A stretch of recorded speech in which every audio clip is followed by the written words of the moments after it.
예, 방송을 시청해주시는 모든 분들 안녕하십니까? 예, 인공지능과 믿음 3-1, 3-1 시작해 보도록 하겠습니다. 우선 제가 요한 3서 1장 2절 말씀을 읽어보고 한번 시작을 할까요? 예, 사랑하는 자여 내 영혼이 잘됨 같이 범사가 잘되고 강건하기를 내가 간구하노라 라는 말씀이죠. 그죠? 분명히 그래서 이게 순서가 있어요. 그래서 영, 혼, 육의 순서로 이렇게 나간다고 했습니다. 그러면서 하나님께서 갖고 계신 세 가지의 원칙이 있다는 이야기를 아주 오래전에 한 적이 있었죠. 제가 이걸 여러분 이 방송 시청을 하시는 모든 분들께서 잘 아시겠지만은 방송 여러 방송에서 반복적으로 나오는 이야기들은 굉장히 중요하니까 반복적으로 제가 이야기를 하고 또 반복적으로 나오겠죠. 그죠? 자, 우선 이 말씀이 인공지능과 어떻게 연결이 되느냐 이렇게 생각하실 수 있습니다. 자, 이제 제가 풀어보도록 하겠습니다. 자, 영혼육이 있어요. 도너츠 3개 기억하시죠? 도너츠 3개에서 보시는 것처럼 우리의 영이 잘 되는 것이 가장 중요하죠. 네. 그죠? 뭐 영이 잘 되기만 한다면야 혼과 육이 어려움을 겪던 고통 가운데 신음을 하던 하나님께서는 그것을 별로 중요하게 생각 안 하시죠. 그죠? 동의하시죠? 예. 하지만 영이 잘 된다라는 전제하에서 우리의 혼도 육도 잘 되어서 하나님의 임재와 영광을 현실적으로 현실 세계에서 드러내는, 그래서 그분께 영광을 돌리는 인생을 살도록 하시는 게 그분이 정말 바라시는 것이죠. 그죠? 그잖아요.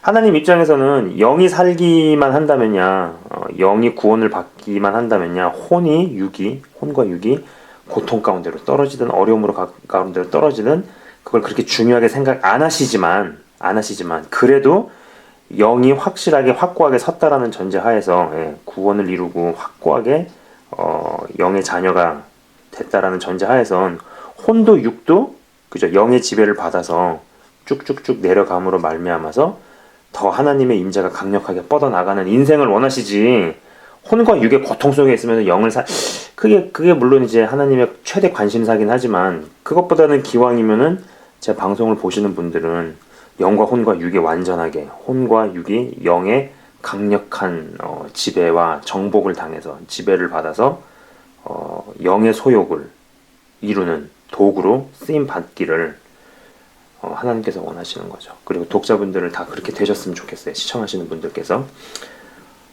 그래서 제가 이제 하나님의 3원칙, 하나님의 어떤 3가지, 3대 원칙이라고 할까요? 원칙 3가지가 여기서부터 보면은 첫 번째가 가까운 데서 먼 데로 나간다는 거. 그죠? 두 번째는요, 안 보여요.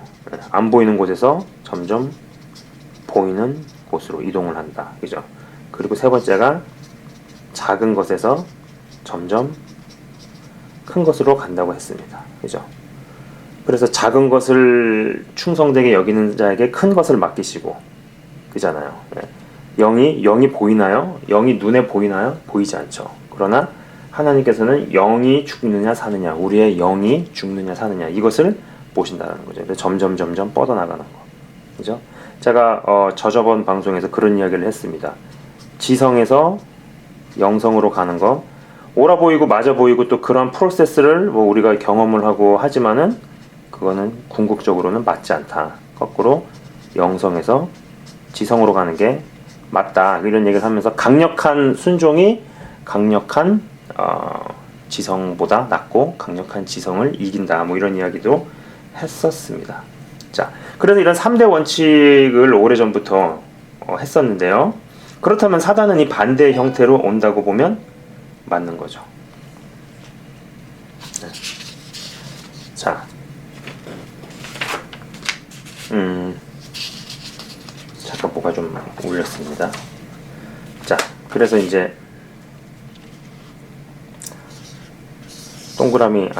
도너츠 3개를 그려보면은 영, 혼, 육이 있으면은 하나님의 방법은 이런 식으로 나간다. 그죠? 그러면은 그 반대 형식으로 진행시키는 것이 어떤 사탄의 방법, 사단의 방법이라고 볼 수 있죠. 이게 하나님의 방법, 사단의 방법이라는 겁니다. 우리가 알고 이해하는 문명은요, 오른쪽의 모델로 오랜 시간에 걸쳐 인간에게 접근해 왔다고 보면 맞습니다. 흔히 우리가 이해하는 이 산업혁명이라는 거 뭐 들어보셨죠? 산업혁명. 이 산업혁명이라는 것은 사람에게서 육체 노동의 일부를, 육체 노동 일부를 많은 부분 해결해 주거나 자유케 해 주었죠. 그죠? 이 이야기는 인간이 행하는 육체 활동을 기계가 대신할 수 있기에 가능한 것이었습니다. 그렇다면 요새 흔히 회자되는, 흔히 사람들이 이야기하는 이 4차 산업이라는 거, 이 4차 산업은 무엇을 이야기하느냐 하면은요, 그것은 인간이 먹는 마음과 하는 생각을 뭐 기계가 대신 마음을 먹어주고 생각을 해주겠다, 이런 것까지 이제 들어가기 시작한다라는 거죠. 자, 그러니까는 이제 영이 있고 혼이 있고 육이 이렇게 있으면은요, 자, 뭐 내적 치유와 영적 전쟁, 그런 동영상, 한 3년 전 정도에 만든 동영상을 보면 제가 좀 이렇게 자세히 설명을 했는데, 육도 육신이 있으면은 여기가 이제 보이는 영역이라고 얘기를 했죠. 보이는 영역. 만져지고 계측이 가능하지만 여기는 안 보인다 했습니다. 그죠? 그래서 이 3차 산업 때는, 3차 산업 때는요, 요 정도까지 잠식해오는 게 가능하죠. 그죠? 그 얘기는 뭐냐면은, 우리 육체에서, 우리 몸에서, 육신에서 요 정도에 해당하는, 요 정도가 요구가 되는 그런 일들을 잠식해 들어왔다라는 거죠. 육이 하는 활동을 기계가 대신해 주겠다, 이렇게 생각해 볼 수 있습니다. 근데 이제 이게 4차 산업으로 들어와서는 어떤 이야기를 어떻게 생각을 해볼 수 있냐면 말이죠, 이렇게 있으면은 육도 두 부분으로 나눌 수 있어요. 보이는 부분, 보이지 않는 부분, 계측이 가능한 부분, 계측이 어려운 부분, 불가능한 부분. 뭐 우리 인간의 장기라든지 뭐 모세혈관 이런 것들은 이쪽에 해당이 되겠죠. 그죠? 그러나 겉으로 보여주는 피부라든지 뭐 체격, 골격은 이쪽에 해당이 되겠죠. 그죠? 자, 이 두 쪽에서 A, 편의상 A라고 B라고 해봅시다. A, B 중에서 더 중요한 쪽은, 사람의 진짜 건강을 결정짓는 쪽은 A 쪽이에요.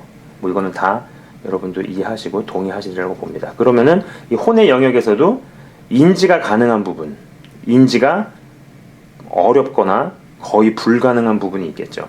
그죠?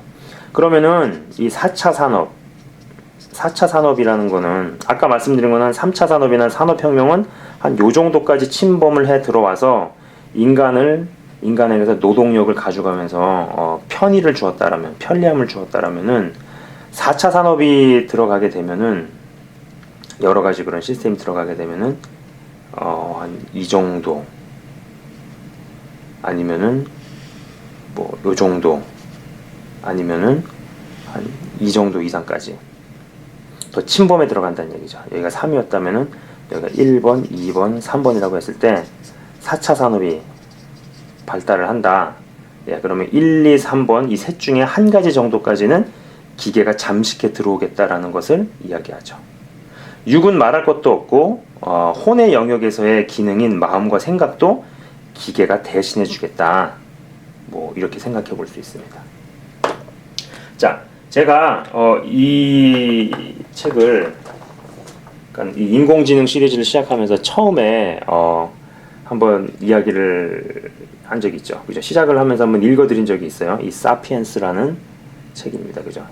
그래서 처음 방송에서 인간이 개발해내는 모든 기술은 더 나은 삶과 편리함을 위한 목적으로 행해져도 결국 인간에게 족쇄로 다가온다는 이야기를 했었습니다. 그러면서 그 농업혁명이라는 것 자체가 최대의 사기라는 이야기를 했었죠. 그리고 이스라엘은 목축업이었지만 이집트는 그죠? 농업혁명을 일으켰다. 뭐 이런 이야기를 하면서 그런 문명이 더욱더 발달할 때 처해지게 되는, 근본적으로 생기게 되는 어떤 위험성에 대해서 이야기를 했었는데요. 이 이야기를 세계적 석학인 진어룬자 학자가 주장을 하고 있습니다. 주장을 하고 있는데 4차 산업이 실제적으로 본격화되고 현실화되면 어떻겠구나 라는 것을 상상해 볼 수 있는, 그려볼 수 있는 대목이 있거든요. 제가 한번 읽어보도록 하겠습니다. 제가 여러분께 읽어드릴게요. 자, 제가 읽어드리도록 할게요. 자, 한번 여러분 귀를 한번 쫑긋 세우시고 한번 잘 들어보시기 바랍니다. 생명의 법칙을 바꿀 수 있는 또 다른 기술이 있다. 사이보그 공학이다. 사이보그는 생물과 무생물을 부분적으로 합친 존재로 생체공학적 의수를 지닌 인간이 그런 예다. 어떤 의미에서 우리는 거의 모두가 생체공학적 존재다. 타고난 감각과 기능을 안경, 심장 박동기, 의료보장구, 그리고 컴퓨터와 휴대전화, 가로 열고 우리의 뇌가 지고 있는 자료 저장 및 처리의 부담 일부를 맡아준다, 가로 닫고, 로 보완하고 있기 때문이다. 우리는 지금 진정한 사이보그가 되려는 경계선에 아슬아슬하게 발을 걸치고 있다. 이 선을 넘으면 우리는 신체에서 떼어낼 수 없으며 우리의 능력, 욕구, 성격, 정체성이 달라지게 하는 무기물적 속성을 갖게 될 것이다. 미국의 군사연구기관인 국방고등연구기획청 DARPA는 이제 약자죠.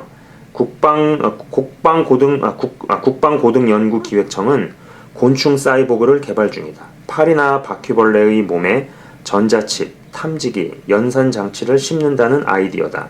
그러면 멀리 있는 인간이나 인공지능이 해당 곤충의 움직임을 조절해 정보를 수집, 전송하게 만들 수 있다. 이런 파리는 적 사령부 벽에 앉아서 가장 은밀한 대화를 도청할 것이고 거미에게 잡히지만 않는다면 적의 계획이 무엇인지를 우리에게 정확하게 알려줄 수 있을 것이다. 2006년 미 해군 잠수전 센터는 사이보그 상어를 개발하겠다는 의도를 발표했다. 물고기의 신경에 장치를 삽입해 그 행동을 조절한다는 목표 아래 그 같은 장치를 개발 중이라고 했다. 개발자들의 목표는 인간의 탐지기를 능가하는 상어의 자기장 탐지 능력을 활용해 물속의 잠수함이나 기뢰가 생성하는 자기장을 식별하는 것이다. 사피엔스 역시 사이보그로 변하는 중이다. 최첨단 보청기는 바이오닉 귀라고도 불린다.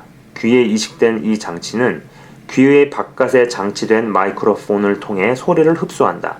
장치는 소리를 걸러서 인간의 목소리를 식별하고 이를 전기 신호로 번역한다. 신호는 중추 청각신경으로 다시 뇌로 전달된다. 미 정부가 후원하는 독일 회사인 망막 임플란트는 시각장애인이 부분적으로라도 볼 수 있도록 망막에 삽입하는 장치를 개발 중이다. 환자의 눈에 작은 마이크로칩을 삽입하는 게 핵심이다. 광세포는 눈에 비치는 빛을 흡수해 이를 전기에너지로 바꾸고 이것이 망막에 손상되지 않은 신경세포를 자극한다. 이 세포들이 내보낸 신경신호는 뇌를 자극하고 뇌는 신호를 번역해 무엇이 보이는지를 파악한다. 현재 이 기술은 환자들이 방향을 정하고 문자를 식별하며 심지어 얼굴을 인식하게 해줄 정도로 발전했다. 미국의 전기기술자인 제시 설리반은 2001년 사고를 당해 두 팔을 완전히 잃었다. 오늘날 그는 시카고 재활연구소의 도움 덕분에 2개의 생체공학 팔을 사용한다. 새 팔의 특징은 생각만으로 작동한다는 것이다. 제시의 뇌에서 나온 신경신호는 초소형 컴퓨터에 의해 전기적 명령으로 해석되고 이 명령이 팔을 움직인다. 제시는 오른팔을 움직이고 싶으면 보통 사람이 무의식적으로 하는 일을 의식적으로 해야 한다. 이 팔이 수행할 수 있는 일은 생물적 팔에 비해 크게 제한적이지만 그래도 단순한 일상적 기능은 가능하다. 이와 유사한 생차공학 팔이 오토바이 사고로 팔을 잃은 미국 군인은 클로디아 미첼에게 최근 적용되었다. 이렇게 팔을 움직이는 것을 넘어서서 거꾸로 신호를 뇌로 보내 촉감까지도 느낄 수 있는 날이 언젠가 올 것으로 과학자들은 믿고 있다. 자, 이제 조금 더 읽으면 좋겠는데, 그리고 그 사람의 사진을 한번 보시기 바랍니다. 나오죠, 그죠? 두 사람이 나오죠. 팔이 없죠, 그죠? 그래서 어떤 이 기술의 진보를 우리가 보고 있는 거예요. 팔을 잃은 사람한테 이렇게 로봇 팔을 붙이는 거죠. 자.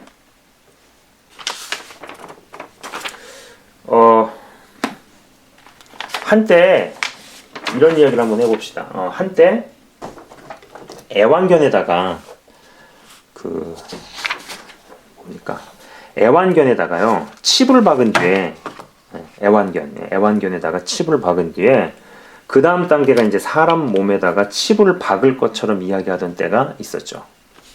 하지만 저는 사람 몸에 어떤 그 기계 장치 같은 것을 박는, 그러니까는 뭐 요한계시록에서 이야기를 하는 짐승의 표를 박는 시대는 어떤 점진적 과정이 이와 같지 않을까 한번 생각을 해보는 겁니다. 그러니까 다시 얘기해서 자, 동그라미 3개, 도너츠 3개를 계속 그려서 이야기를 할게요.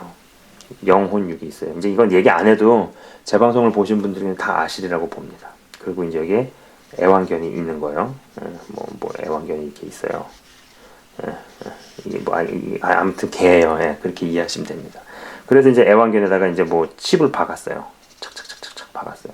그 다음에 이 시대 다음에 바로 사람들의 몸에다가 뭐 칩을 박는다. 기계 장치를 넣는다. 뭐 이제 이게 이제 칩인데, 이런 시대로 이렇게 바로 갈 것처럼 이야기를 하던 때가 있었는데, 이런 식이라기보다는 이게 이제 계속 진보하는 거죠. 이런 식으로. 자, 여기에서 영혼육이 있는데, 첫째로 생각해 볼 수 있는 게 스마트폰의 일상화. 그죠? 그리고 나를 둘러싸고 있는 사물들이 서로 대화하는 환경이 된다는 겁니다. 뭐 이름하여 사물 인터넷. 네. 그죠? 자, 그리고 또 이제 여기서 점점 더 진행이 되는 어떤 환경들은 무엇이냐? 신체 장기의 건강 이유, 뭐 심장이라든지 위장이라든지 그 외 여러 신체 장기의 건강 이유 때문에 어떤 기술을 삽입함으로써 장기 기능의 활성화가 아주 일반적으로 자연스럽게 받아들여지는 시대를 생각해 볼 수 있죠. 실제로 심장 같은 경우, 심장 기능이 그냥 뭐 심장 마비라든지 이런 게 왔을 때 어떤 기계를 달아가지고 전기적인 신호를 이렇게 줘서 살리게 하는, 그래서 그런 장치를 지금 달고 다니는 사람들이 있죠. 다시는 분들이. 그죠? 그거를 가지고 뭐 666 짐승의 표와 연관시키는 것은 무리라고 저는 생각을 합니다. 그거는 그렇지 않다라고 봐요.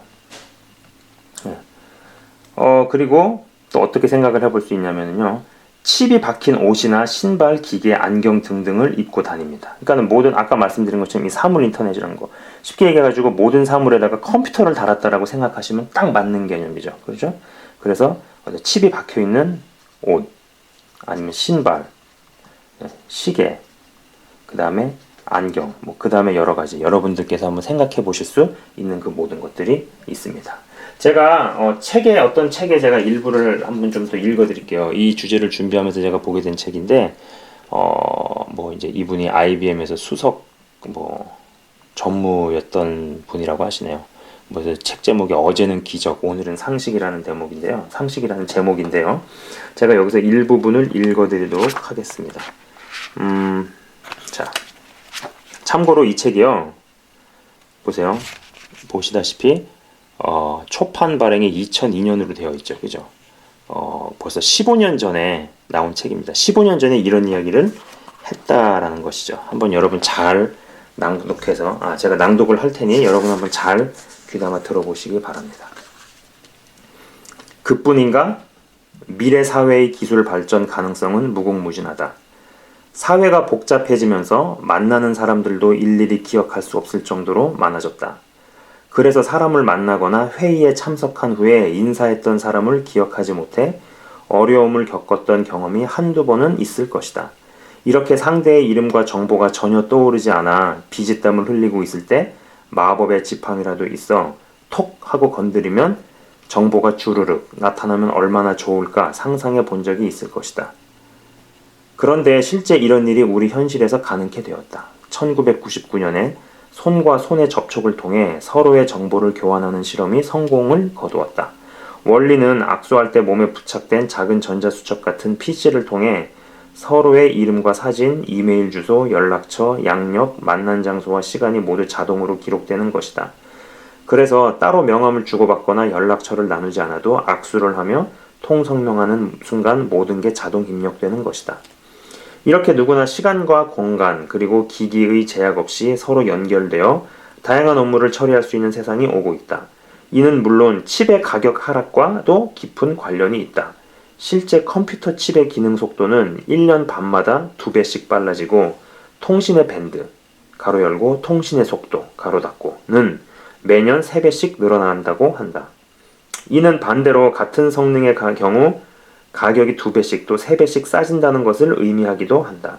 그래서 컴퓨터와 통신은 계속 가격이 내려가고 반대로 더 많은 사람들이 컴퓨터를 인터넷에 연결하여 사용할 수 있게 되는 것이다. 그리고 이제는 한 단계 더 나아가 무선으로 인터넷 연결뿐 아니라 다양한 기기로의 연결이 가능해졌다. 즉 굳이 PC가 아니더라도 핸드폰, 팜톱이 뭔지는 잘 모르겠네요. 컴퓨터, PDA 등 다양한 기기로 인터넷을 활용할 수 있게 된 것이다. 이런 컴퓨터 칩의 가격 하락은 칩의 활용 속도와 그 범위를 대폭적으로 확산시켜 냉장고, TV 등 가전제품에서 자동차 타이어, 구두, 옷의 가격표까지 모든 곳에 쓰여질 전망이다. 또 이것들이 모두 컴퓨터의 기능을 갖게 되어 새로운 환경을 이루는데 이것을 일컬어 Pervasive Computing이라고 부른다. 더구나 무선 인터넷을 통해 서로가 연결되어 하나의 네트워크가 될 것으로 보고 있다. 전문가들은 2003년부터는 PC를 통해 인터넷을 사용하는 것보다 다른 기기를 통한 무선 인터넷 사용이 훨씬 더 많아질 것으로 전망하고 있다. 본격적인 네트워크 컴퓨팅 시대. 앞으로 컴퓨터 칩 가격이 50센트 이하로 내려가면 퍼베이시브 컴퓨팅이 급속도로 확산될 것으로 일부 학자들은 보고 있다. 이미 칩의 가격은 60센트까지 내려가 일부 상품의 정가표 대신 칩이 쓰이기 시작했다. 곧 운동화나 구두에도 칩이 들어가 가격과 제품과 판매에 대한 모든 정보는 물론 주인님, 구두 뒷창을 갈아야 합니다. 라고 친절하게 알려줄 시대가 곧 올 것이다. 앞으로 대부분의 가전제품, 자동차, 또 애완견까지 이동 전화번호가 부여되어 하나로 연결돼 사용될 것으로 보인다. 이때가 되면 잃어버린 애완견을 찾아 전국을 헤맬 필요가 없게 될 것이다. 애완견에게 이동통신 회사에서 공급하는 특수 목걸이를 채워주면 전화 한 통으로 애완견의 위치가 확인되기 때문이다. 가전제품, 자동차, 주택, 동물까지 네트워크에 연결되니 어느 이동통신사는 우리나라 시장을 2억 대 이상으로 내다보고 있다. 그죠? 사물 인터넷에 대한 이야기를 하고 있는 거죠. 근데 참 재밌는 것이 아까 말씀드린 것처럼 이 책이 2002년도 5월 8일 날에 초판이 나왔다라는 거죠. 15년 전에 이런 얘기를 했는데 지금 여러분 생각해 보세요. 지금 제가 이게 읽어드린 대로 정말로 이렇게 세상이 가고 있죠. 그죠?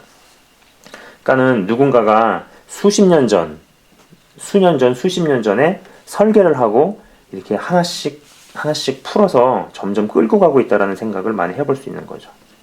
자, 그리고 또 이제 아까 옷, 신발, 시계, 안경에 다 컴퓨터를 단다고 했어요. 그죠? 칩의 가격이 떨어지고 성능은 성능대로 좋아지는데 가격은 가격대로 떨어지고 크기는 크기대로 작아지고 뭐 점점 이렇게 가고 있죠. 그죠?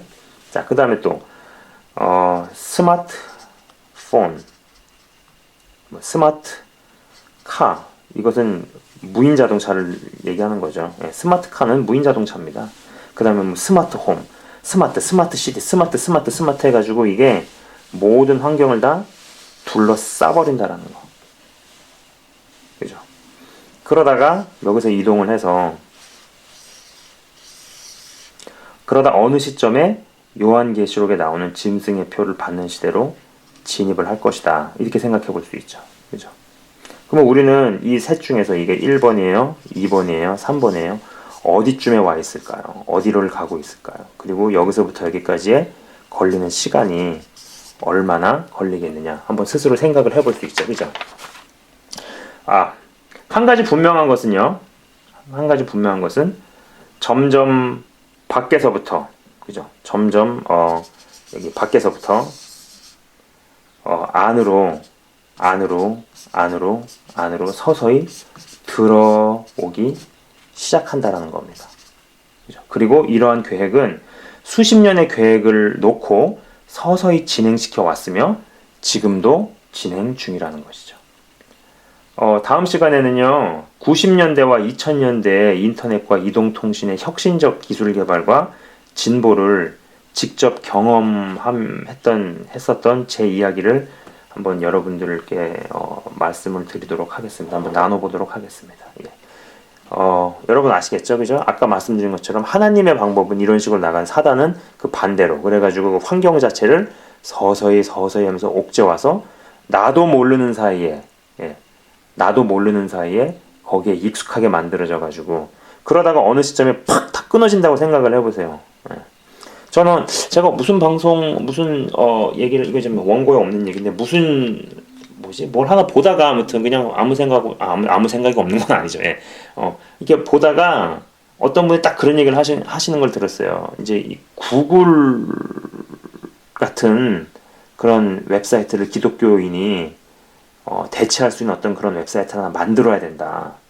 우리가 완전히 거기에 편리함에 젖어 있다가 그 회사나 그런 회사가 예를 들어 가지고 모든 걸 다 셧다운, 아주 닫아버렸다 했을 때 완전히 우리는 뭐 멘붕이 된다, 뭐 이런 얘기를 하는 걸, 그런 얘기를 내가 가만 들으면서, 그래 진짜 정말 좀 깨어있는 크리스찬들 중에 그런 역량이 되는 사람이 좀 그렇게 대체할 수 있는 것들을 좀 해야 되지 않겠나라는 생각을 해본 적이 있었어요. 이거 잠깐 좀 딴 얘기로 갔는데, 아무튼 아시겠죠? 예, 하나님의 방법과 사단의 방법이 굉장히 완전히 다른 거, 그죠? 하나님의 방식은 아까 말씀드린 것처럼 세 가지의 원리가 있잖아요, 그죠? 작은 데서 큰 것으로, 보이지 않는 데서 보이는 곳으로, 그리고 가까운 데서 먼 데로 나가는데, 그 반대 방법으로 점점 옥죄어 오기 시작한다라는 거죠, 그죠? 예, 이상으로 마치도록 하겠습니다. 예, 시청해 주셔서 감사합니다.